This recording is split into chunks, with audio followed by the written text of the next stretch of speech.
Welcome back to the Snodgrass podcast. What's up? I'm super excited today, guys, because you guys are not going to miss my guest. Got Mr. Scott Landis on the podcast with me. You don't know Scott Landis? Well, you're going to get to know Scott Landis because he has created the Awakened Life Academy. Do you want to live a fulfilled, awakened life? You want to be successful, awaken in your business, awaken in your marriage, awaken in your parenting, awaken in your health, awaken in your faith. We all want to live this most fulfilled life, reach our goals. Scott Landis is going to break it down for you today. So you're going to want to hear this guest, Scott Landis. But before I get to Scott Landis, I want you guys to go over to our new website, irondeep.com. Guys, we're putting on a retreat September the 25th to the 28th. This is for business owner men that want to be awakened. It's called the Men's Awakening. It's our very first Iron Deep retreat. It's almost full, guys. Almost full. I got a few spots left, so go over and apply at irondeep.com. You're going to be in the Rocky Mountains, 26,000 square foot log cabin, 30 guys under one roof. It's going to be pretty awesome, and we're going to have just a great time. We're going to be talking about identity, rooting ourselves in Christ, sharpening each other, going deeper in connection with God the Father and with each other. So check it out, irondeep.com. Guys, it is my pleasure. It is my honor to introduce you to now the Awakened Life Academy founder, Scott Landis. Hey, Brett. Thanks for having me on the show. Yeah, man. I'm super excited. I was actually just on your podcast, so we'll have to plug that too, whichever show comes out first, and your podcast. And you have the Awakened Life Academy, which is awesome, man. I want to live. I mean, I just hear those words. I want to live an awakened life. Yeah. Right. I think we all want to live an awakened life. We're going to talk about that. Like what is an awakened life? Before we get into that, I want to hear about you, Scott Landis. So my first question is this: who is Scott Landis? Well, I am, I'm a dad and I'm a husband, and been married. Well, my wife and I are high school sweethearts. We've been together. Let's see, like it's almost, let's see, what's year is it? 2022. So we've been together 29 years. Wow. Our oldest son just graduated high school. We got a daughter going into high school and a daughter going into junior high. And I've been an entrepreneur since 2001. You know, I'm married and I have 3 kids. So I used to have hobbies. And I think the hobbies are starting to come back with the age of the kids, but I used to have hobbies. Now I have a family. Interesting. What was a hobby? What was a hobby of Scott Landis? Well,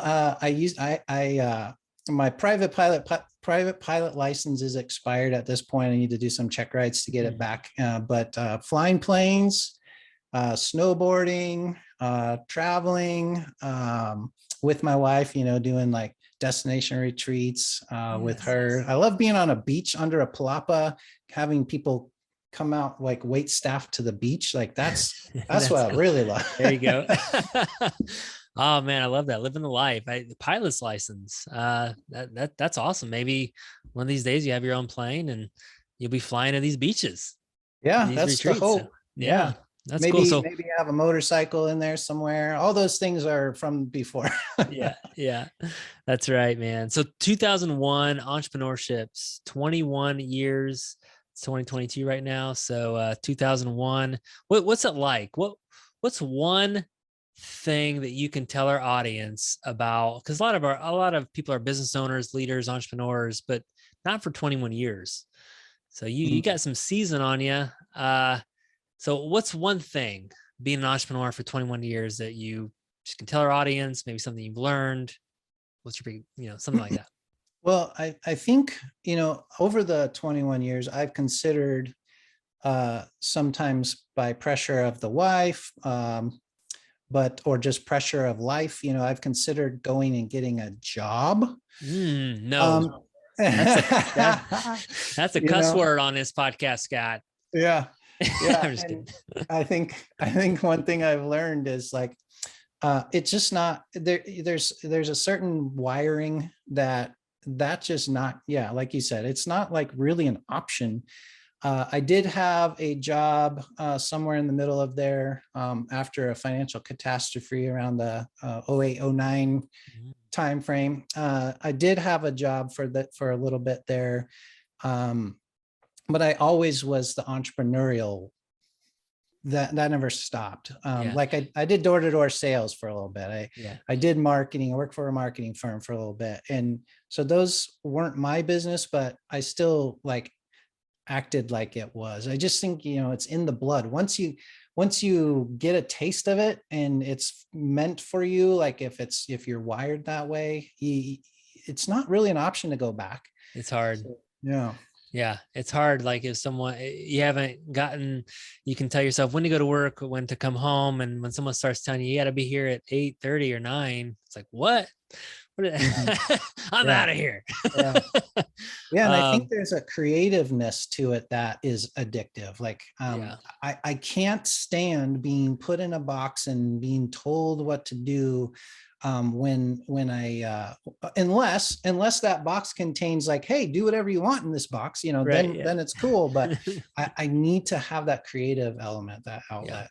Yeah, no, exactly. And that's why we're here. I mean, the Awaken Life Academy is what you're doing now. You're teaching people how to have lasting and meaningful success.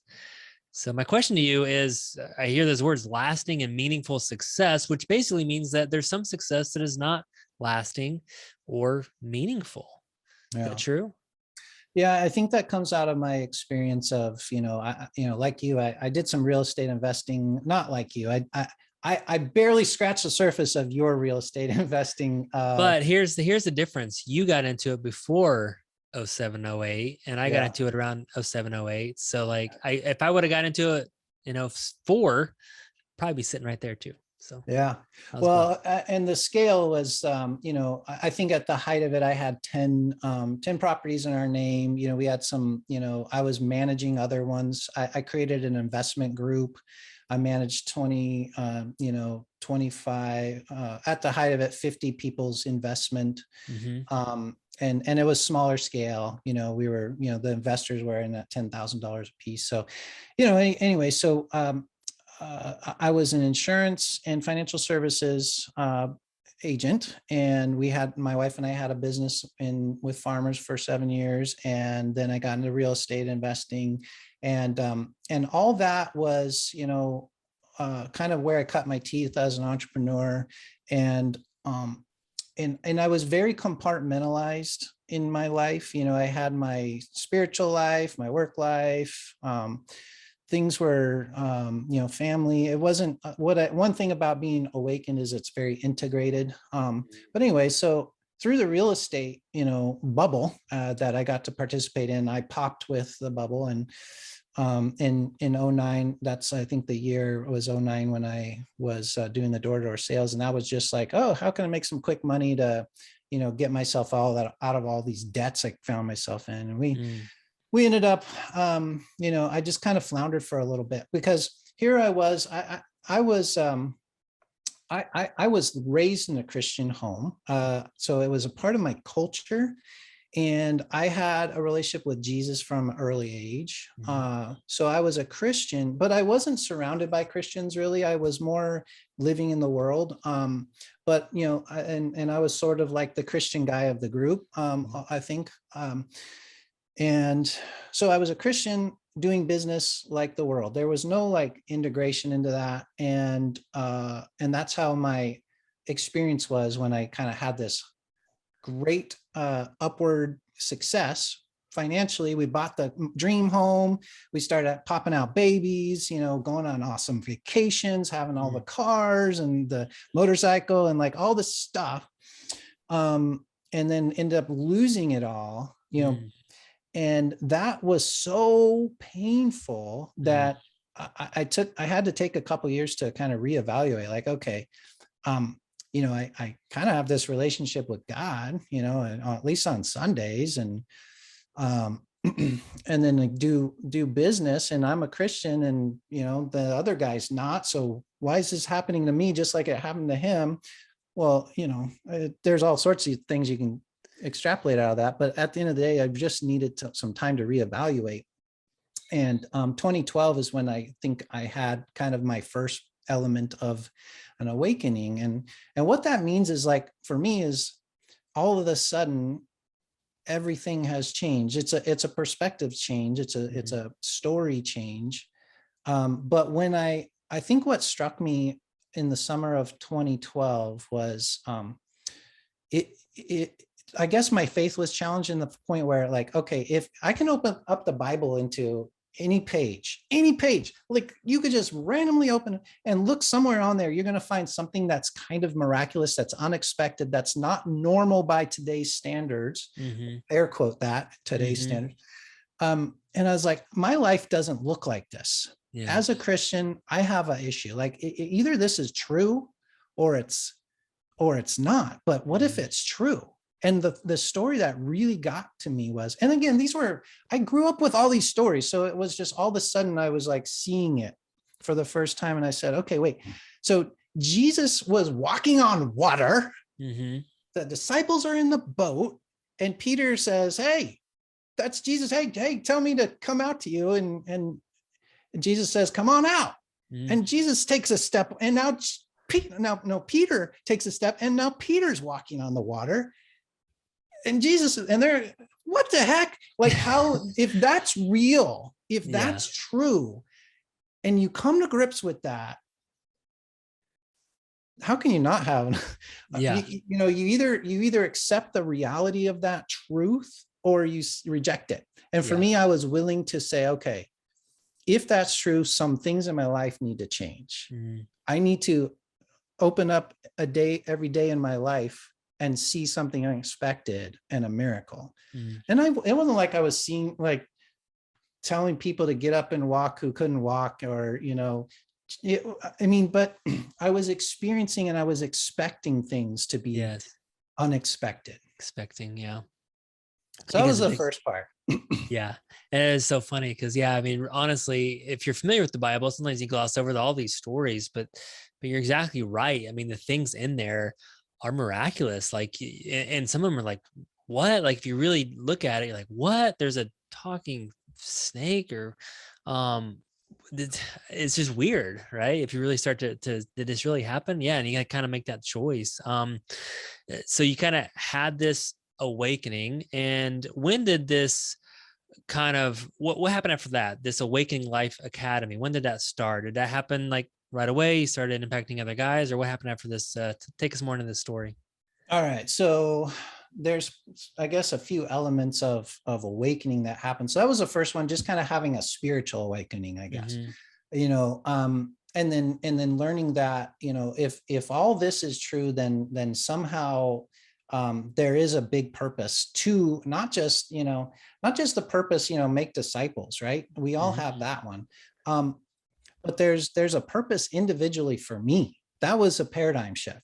And it should be in my work. It should be evident in my work and in my business. And before, again, it was like, okay, there's church and there's business. They didn't have any overlap. There was no, like, they didn't go together. So I knew if nothing else, my work needed to be in line with my purpose, which needed to be in line with who I am, which needed to be in line with whose I am. So all that kind of lining up, in fact, I have a course called Alignment Operating System. And it's all about, like, okay, what if everything is lined up? Like, chiropractors talk about, there's you need to make an adjustment here. You need to make sure it's all in line. And if you get it flowing, it'll work. Yeah. And so it's sort of like that, right? But the 10 years since then, so it's basically been 10 years since 2012, right? Over the course of that 10 years, I've basically just been obsessed with that premise and walking it out in my marriage. So in that time, Tawnya and I had, kind of a rock bottom, because it came from this paradigm shift. Like, it should be extraordinary. Yeah. It should be like, it shouldn't be crazy. Just like an average, like, people are like, oh yeah, they have a nice relationship. Yeah, it's functional. Yeah. It should be like, what the heck are they drinking? What are they on? I want what they have. It should be a light to the world. It should be something that draws people to, this spiritual awakening, this connection with God from our higher power. And so the marriage, I started saying, hey, what's wrong with our, not necessarily, and there wasn't anything necessarily wrong, but we started asking the question, like, how come it's not like unexpected, Yeah. miraculous, extraordinary? And that kind of got us like digging into stuff that you kind of sweep under the rug. We Mm, stopped doing that, and we started exposing things, and opening up the chest cavity of realness, and taking off the mask and being real with each other. And that was a painful process, and we almost lost our marriage in that process. And but then we found some things, and out of that came our marriage architects curriculum. So now we teach couples, we call it marriage architects, where we're like, okay, you can construct your dream marriage. You can design and build your dream marriage. Like, let's set the expectation bar really high. Like, what's yeah. the ideal vision of this? And then Mm, and we're not there. So what are the steps to get there? So that was sort of our process, which was a very painful 2 or 3 year process where we almost lost it. Thank God we didn't. I mean, people do sometimes, right? And we're no better than those people that end up in mhm, divorce. We just got lucky because right at the right moment, we found the right tool. But mm, we've been able to put it together into a system, a curriculum that now we use. And frankly, most of my time is spent working with couples and helping them more easily and less painfully get that stuff. So that was a piece of it. Your relationship, my wife is primarily focused on the body and fitness and vitality. And mhm, during the time, during the time of our marriage issues, I ended up having, what medical people would call an autoimmune disease. mm, I sort of reject that, right? I know that I've got inflammation in my body and it's causing all these things, but you know, uh, I've chosen to, like, anyways, the vitality piece, the having the ability to, like, go from this paradigm of, okay, the body's supposed to heal itself. Let's see what, if this word of God is true, then I don't have a autoimmune drug deficiency. I just need to tune into, like, what's true. The body heals itself. People in the Bible lived to be close to 1,000 years old. So mm. there's no reason why I'm having this problem. What's the issue? And looking into diet and more natural ways of fixing it. And I've come a long way. There was a time one morning I woke up and I wasn't able to, like, tie my shoes or bend over or Wow. do anything. So I've come a long way. Still not 100% there, but I reject the idea that I need a chemo drip for the rest Mm, of my life to, exactly. counteract this immune problem. Exactly. I mean, I love that word awakening. So I just love the Awaken Life Academy. And you talk about this awakening in these different areas of your life, this awakening spiritually. You have this awakening with your faith, this awakening in your marriage. And you've really just kind of taken what you guys have learned and put them into a system. And you're Mhm. helping other people now. You're helping other people have these awakenings in these different areas, whether it's you breaking down into 4 categories: vitality, relationships, freedom, and impact. And I want to dig, there's 12 modules on your website. You kind of take people through. I want to dig into, we don't have enough time to dig into all this stuff, but I just want to kind of hit on a couple of these things. So number one, in the Awaken Life Academy, success with fulfillment, you have these 12 modules. And number one, you don't really have money on there. So, like, when I'm thinking of living the most fulfilled life, and you talk about success, and I'm sure it's in there, but it's not point blank. A lot of times in these business, you're like, oh, how can you make a lot of money right now? But you kind of do it a different approach. I'm sure it's in there, and probably in the freedom one. Yeah. But he talks about just money in your system with the Awakened Life. How does that relate? Yeah, for sure. So, well, first of all, we have a program, a couple of programs for that are directly related to money. One's called Financial Intimacy, that helps you create connection in your relationship through just the budgeting system and the practical stuff, but creating connection. So again, from that interesting paradigm, you come up with different solutions than normal, right? So Mhm. financial intimacy is one. And we also have um, the let's see. We have a program. I'm blanking on what it's called, but it's like a financial planning tool that's built into Awaken Life Academy. But to to answer your question, it is in the freedom pillar. So we're looking at how do we create fulfillment? Because in my past, before the awakening, I was 100% focused on money. It was about, okay, how much money do I want to make this year? Okay, 100,000. Okay, that's my goal. Everything comes under that. Everything was basically aligned to that. Like, how do I make this $100,000 a reality? And that puts you out of balance. You sacrifice family, you sacrifice health, you sacrifice things to make that goal happen. So if you take it from how do I create the most fulfillment? Well, then the question just becomes, oh, I just need the money component is just a freedom component. In order to have the greatest level of fulfillment, you need impact. Impact, that growth and contribution, that living a legacy, that making a big difference in the world that's near and dear to your heart. That's the impact pillar. And so these are kind of hierarchical, right? So to have that, you kind of have to have the freedom to create that. So freedom, financial freedom, freedom from hindrances. I always think like whatever, if you're a dragster and you've got a parachute dragging you, right? What are those things that are dragging you? And if the finances are an issue, then here's the tools to take care of that. So we do have the tools. Life Lens, that's the one I was thinking of. Life Lens is a financial planning tool that's really, really awesome, that helps families, keep track of the wealth generation. Financial intimacy brings couples together through it. But all that's from that paradigm, okay, how do we create the freedom that we need in order to create the impact so that we can have true fulfillment?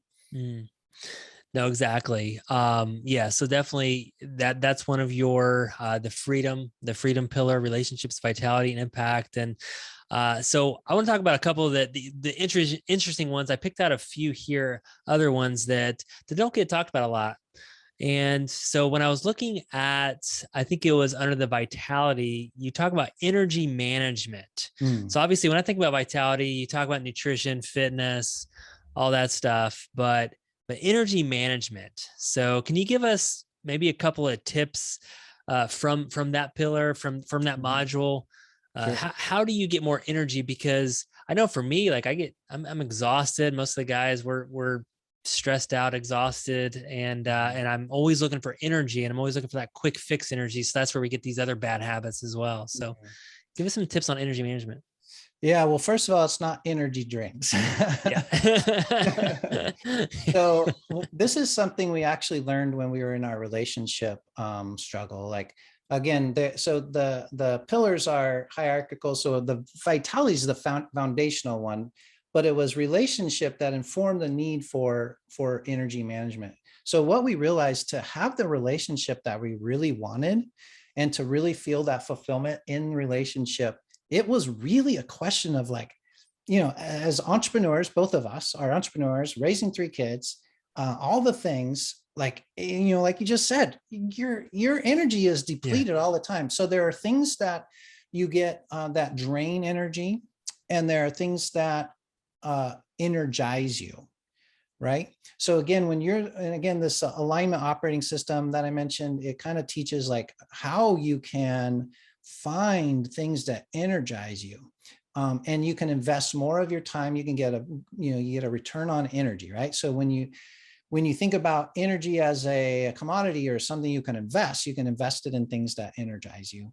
And when you're living a life of purpose, for example, Brett, I know that for you, you mentioned the real estate, it was just something that it was success for you. It generated income and it was well-running business, but you lost the passion and purpose in it. So it became an energy drain. And so you needed to find something that you could, invest your energy into that makes you feel alive, right? When you feel fully alive, when you feel like excited, like you have unlimited energy all of a sudden, right? I know. Yeah. So, but somebody else, like maybe the guy that you appointed to run the company for you, if he finds that it's energizing for him, if it's tapped into his purpose, then problem solved, right? So it's not about what you do. It's like your unique gifts, skills, and abilities indicate what your purpose are. And when you're living on purpose, like you can't wait to get up in the morning and you want to keep working on it until you are exhausted and you go, your head hits the pillow and you sleep better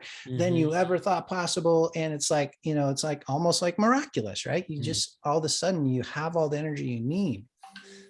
No, I love that. I love that. And yeah, you're exactly right. I mean, I was in that real estate and it was energizing at first because it was kind of brand new and had a lot of variety to it. But after a while, I was like, yeah, it was just kind of sucking me dry. And I needed something else to just kind of, again, that awakening, something that I can really get behind, purposeful and passionate about. So, but you're right. And we're uniquely designed. So, so sometimes people like those details and they love just digging in and the spreadsheets and all that. And that just drains me. Right. So I think it's just wherever you're at. You talk about relationships and in your academy as well. And obviously when I think about relationships, there's the marriage, which you've already talked about. There's parenting, which, and other relationships, but then you talk about yourself and you kind of put that in the relationships category. So can you why did you put that? I mean, relationship with yourself. Yeah. What does that mean? And what do you go down on that module?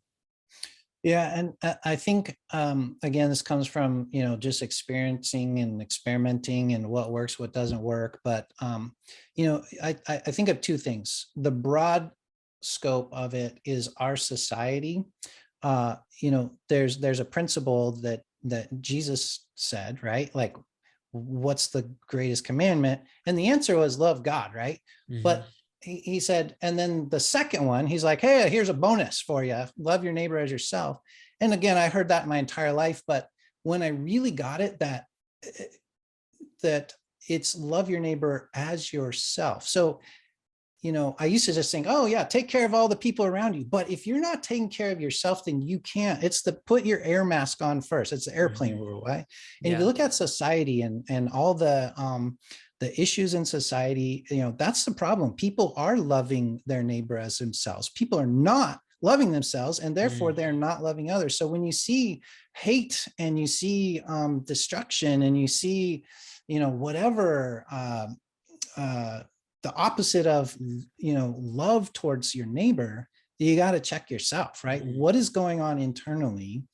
And I think, there's the other line, know thyself. You have to be aware of the way you're wired. You mentioned the Enneagram on the other podcast, and I'm a big fan of the Enneagram, and the Enneagram's a great place to, there's all sorts of personality assessments, but the reason why I like the Enneagram is because it gives you a growth path. It doesn't just say, okay, here's your type and, learn about it. It says, okay, you have a type, but there's also a path. If you want to be intentional about growing, by the way, if you're stressed out, you tend to go that way, so you can try to avoid that one, but there's also a growth path. There's tools like the Enneagram to help you with that, but really it's just about knowing yourself, understanding yourself, being able to express yourself in relationship. By the way, vulnerability creates connection in relationship. So you can't create connection and intimacy with somebody if you don't know yourself. If I can't tell you who I am and I can't show you, like I mentioned, like open up the chest cavities and say, here's the real me, the raw me, like here it is. If I don't have that awareness of myself, then I'm not effective in relationship. And, obviously also society. Yeah. I love that when you talk about just Jesus and the greatest commandments. Yeah, it's like love your neighbor as yourself. And yeah, what if you're not taking care of yourself? And so that's awesome. Awesome advice there. Let's talk about kind of freedom. You have wholeness and healing in the freedom category. What does that mean? Yeah, there's a lot there. Okay. I have a psychology degree, so I come from a background of psychology, and so I really, and I'm a 9 on the Enneagram, which, there's a combination here that I'm able to see into the depths of people's soul pretty easy. That's one of my gifts. But I want to give people a tool, and again, it's the Enneagram, right? So when it comes to wholeness and healing, really, that's just like becoming a whole person. I think there's a great place to look in psychology as well. There's Carl Jung, Jungian psychology. He talks about shadow, and there's a lot of talk about shadow work in social media realms these days. But But basically, when you think about, if I just give people a tool, the Enneagram is like such a powerful tool to take a look at, find out what your type is. And once you know what it is, there's 9 options. Once you know if you're a 1 through 9, sometimes I joke, I'm a 9 because the scale ended at 10. Or there wasn't a 10 available. But you find out which type you are, and then in that growth path, it's almost like takes that complicated. I like to take complicated and make it simple, right? If you look at the shadow work of Carl Jung, and all the philosophy that goes into that, it's exploring the dark parts of yourself, the parts that you don't bring into the light, that you try to like hide and again put a mask on. When you take the mask off, that's kind of shadow work. But the Enneagram is such a great tool to say, okay, now you know your type. Now here's the I mentioned the stress path. The one that you try to avoid, that you got your growth path, but you got your stress path. That's going to show you what your shadow is. And it's like, holy cow, when I saw that, it just became such a practical tool to do all this complicated shadow work that people talk about. It's just right there. It tells you, like, it reads, you find out your type, and you look at the stress path, and you're like, for example, I'll give an example because I want to make sure it's clear. So I'm a 9, which means on growth, I look more like the high side of a 3. The best qualities of a 3 is when I'm intentional about growing. Like, I'm doing 3 stuff right now. I'm in the spotlight. This is not my natural state. It takes a little bit of energy. It's energizing, but it's hard for me to be in growth path, but I'm at my best. I'm at my whole. I'm at my, it balances who I am to be at the 3. But the 6 is where I go when I'm kind of like, not at my best, the low side of a 6. Like, 6s are great people, but there's a whole spectrum of, average healthy level, high health, and low health. So when I'm at my worst, I look like a low health 6. So if I look at the description of that, it just reads like, oh yeah, that is what I look like when I'm, yelling at my kids, or, not getting along with the wife, or stressed out, and, whatever. Those are not my good qualities. So being aware of them and saying, okay, it's like a mirror, right? It's like, hey, look at the mirror, and it tells you the truth about who you are and what you need to work on. It also gives you, the who you are and what you can grow into. Yeah. No, I love that. And I mentioned on your podcast, I'm kind of a 7 with a wing 3. So we mentioned just Iron Deep and what we're doing, a lot of cool stuff, adventure, variety, a log cabin in the Rocky Mountains. That's awesome. And then doing it with impacting other men and having some achievement there and seeing their lives change. And that's just, I'm all about it. But I think if I get stressed out, I turn into like an 8. I think like the low levels of an 8, which I'm a big bull in a China shop, and I'm just taking control. And if things aren't going well, I just get in everything. And so, yeah. So, but it's just like that mirror. But you asked me on your podcast, like, why do you like the Iron Deep concept? And a lot of it is because that's just how I'm designed. It's just how I'm wired. I mean, when I look at that, man, like, okay, this is why I love it, because it makes me feel awakened. It makes me feel alive when I'm doing this stuff. So, awesome stuff. So let's just talk about that impact. So again, this show is a lot about purpose, a lot about impact. And I know this is really what's on your heart. And you talk about impact is contribution through mission. And this is one of those 6 human needs, I believe. And so talk to us about this. Like, why is impact so important to this awakened life, to this fulfilled life? Why is that need there? Yeah. And I think, what comes to mind is contrasting again, what guided my life before awakening was, a goal, usually a financial goal, a material thing. Right. So when I think that Tony Robbins' 6 human needs really illustrates it better than anything I could say. So you can delineate the 4 basic needs from the higher level growth and contribution. So once you have your material, your food, shelter, and clothing, let's use Maslow's model, right? Once you have that food, shelter, and clothing, Maslow's talks about self-actualization, and people even talk about, beyond the self-actualization, right? Transcending that. Well, those are all descriptions of outside of yourself. And I think that's what the impact is. it's once you've taken care of, you have the energy, vitality, your relationships are good, and you've, released yourself from all those hindrances, you have that freedom. What's left is outside yourself. And I know that you talk about kingdom, being tapped into something that is at the highest level, connection with God and doing on mission for him. But if you don't connect with that, like it's, you get close, at least by really understanding, like, okay, what do I have a heart for, that I care about, that, and it's always energizing, by the way. Yeah. And it's not me, it's outside of me, it's outside of me, but I feel it's almost like it's a weird paradox of selfishness, because the greatest selfishness, the greatest self-fulfillment you can have is to actually find something outside of yourself that you see, you invest your time, your energy, your money, your whatever resources you have into someone or some thing or a cause, and you see it grow. And then you think, oh my gosh, when I'm gone, like, we have an end to our life. When I'm gone, this thing's gonna keep going. I know. Yeah. That is, there's nothing greater cool. than that. And when it comes to the feeling of fulfillment. Yeah.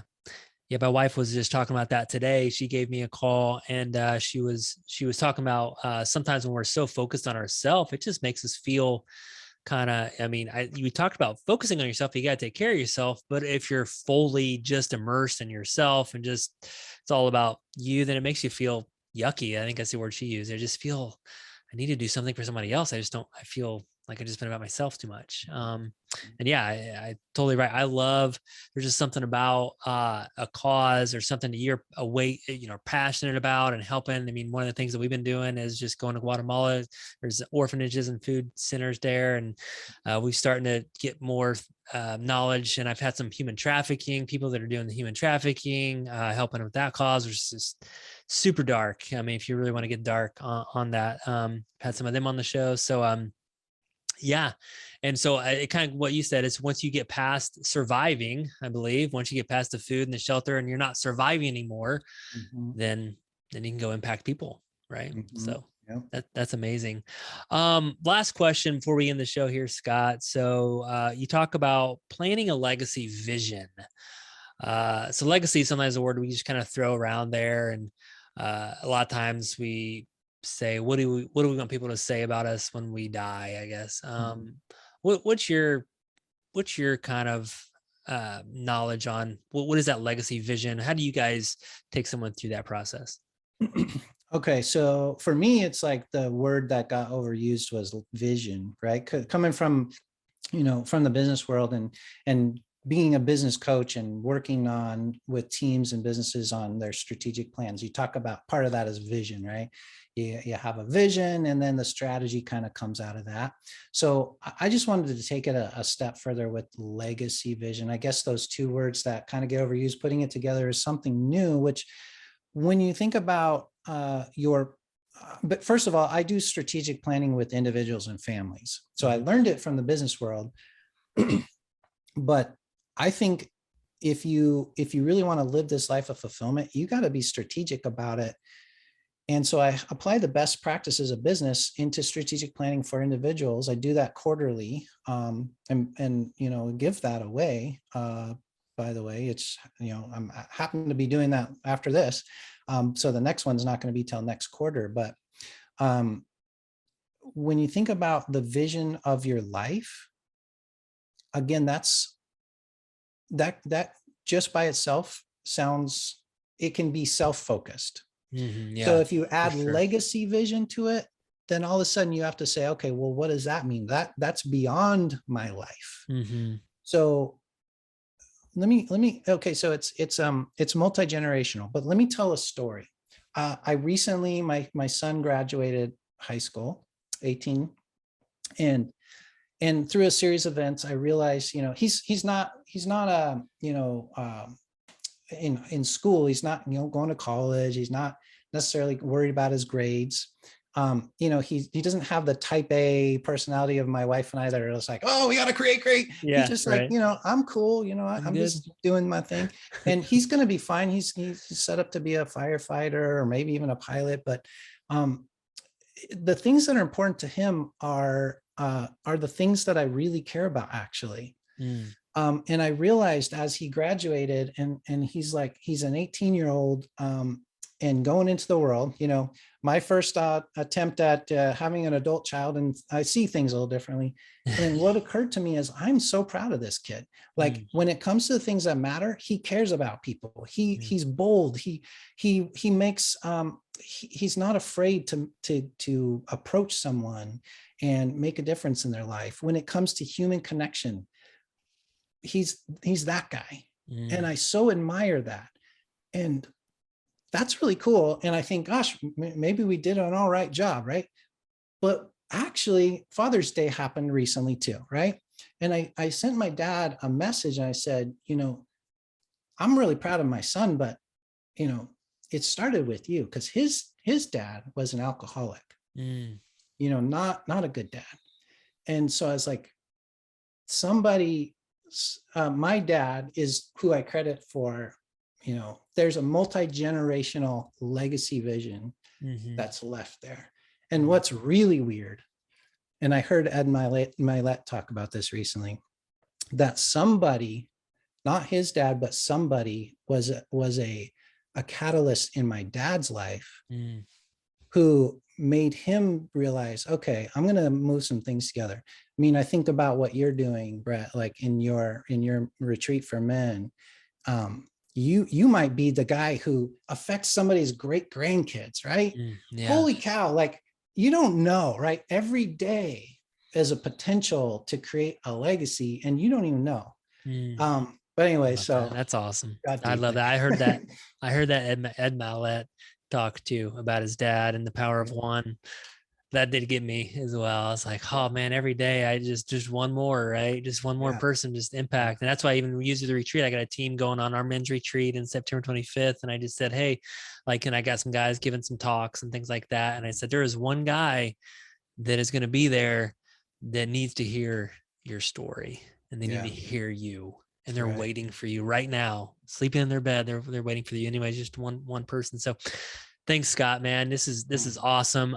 Awaken Life Academy. I know that you also are giving something away, and I just want to just use this time, which is amazing, man. I know you showed me this strategic planning book, and I can't imagine how many hours it took you to put something like that together. I mean, I'm doing content right now, and I'm like, just the unseen hours to put something together is amazing, and you're giving this away. So where can someone get this? Yeah, so I want to give my goal execution management system, to people who are living on purpose and need the daily discipline and accountability. So the system is the system of Awaken Life Academy is the 13-week goal planner, and a weekly call, and that strategic planning quarterly call that I mentioned, for free. The best way that you can get plugged into that right now, is go to awakenlife.cc/purpose. And that doesn't give you direct access. I mean, you'll get in, right? You get in. I will know about you. Email is all it takes there. And then just let me know, get your email in there. You're signing up for the Define Your Purpose challenge. So it's going to help you if you need some clarity on your purpose, or what does all that mean? Like, how do I live out this Awaken Life thing? Like, Define Your Purpose challenge will give you that. But once you have your email in there, you'll get an automatic response from me. And if you're looking for this free goal execution management system and accountability calls, just email, just like Brett. I will actually be the one who gets that email, right? And I'll respond. Just let me know that you heard the podcast and you're looking for that. Yeah. And then if you want to see more information about what Awaken Life Academy is, you can go to awakenlifeacademy.com, and it's all spelled out there. But the Define Your Purpose challenge would be a great place for people to start. Free course, and just takes your email, and you're in. Yeah, that's amazing. So thank you so much. We're going to put that on our YouTube description on the YouTube channel, Iron Deep YouTube channel, guys. So check that out. And again, the unseen hours, that the work it takes. I am always one. I raise my hand when it comes to shortening the learning curve. Mhm. The figuring things out through hard knocks of just life, and that's just not me. So if I can shorten the learning curve and have your experiences and your knowledge put into there, and just again, just that 1% every day tweaks that's how we become awakened in these areas of our life. And we all can do it, but that's what we all want. We just have to take that first step. So guys, check that out. Thank you, Scott, and thank you for being on the podcast today. Appreciate you, Thank you, buddy. Brad. I appreciate you, man. Thank you.